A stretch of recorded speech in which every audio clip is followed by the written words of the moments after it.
Set ready? Hi everyone, my name is Jose Kobe. I'm a captain on McCutchanville Fire Department. I'm the Chief Medical Officer. What I'd like to present to you today to get our local hospitals familiar with is the Lucas Automated Compression Device. This device provides automated compressions at a rate of 101 plus or minus 1 per minute, and also does a compression depth of 2.1 inches. It will do continuously for 40 minutes with a supplied battery or indefinitely if plugged into the wall outlet that comes with the device. The reason why I'm doing this is to familiarize you guys with the device locally so you know what to do when this device arrives in your emergency room. Alright, so for the Lucas 2 device, this is a control panel for the device. These are all the important buttons that you're going to want to know about. This is the power button that turns the device off and on. You should not have to worry about this button unless you're complete with the device, and then you'll turn it off. This is the alarm button. If you should have an alarm come from the device, you push this button and it silences it.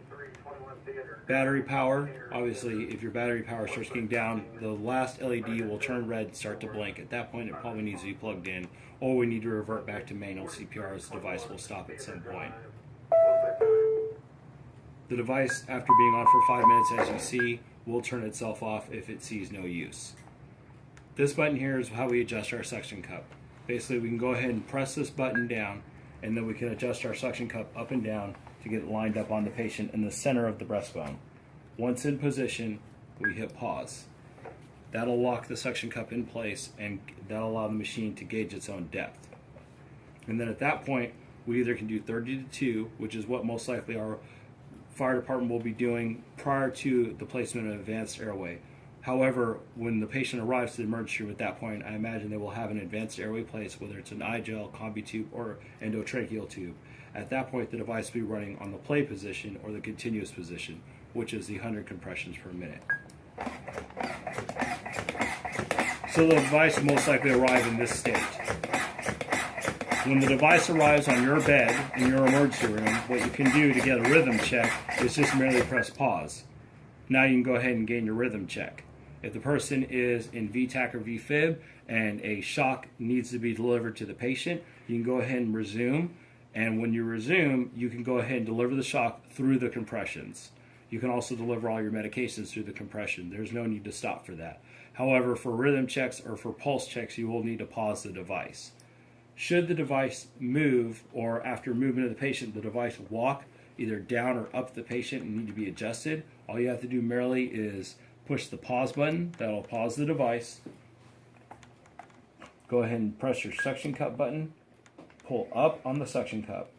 Readjust your patient so they're centered, so the suction cup pushes down in the center of the breastbone. Place the suction cup back in place. Pause, and then go back to play again, and then redo compressions again.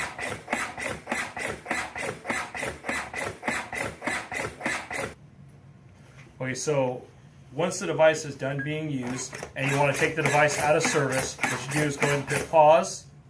You go ahead and hit your suction cup and pull up. Turn the device off completely. You go and release your neck strap,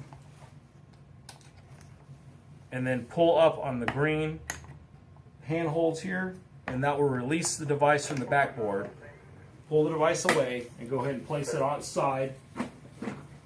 And then the backboard merely is just picking up your patient, sliding the backboard out, and then you go ahead and revert back to manual CPR or the next step of care for this patient.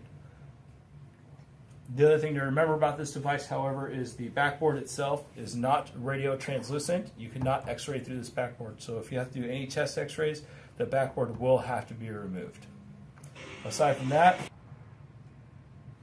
the backboard is not translucent, cannot be x-rayed through. So if you have to get a chest x-ray on the patient, the backboard will have to come out from behind the patient.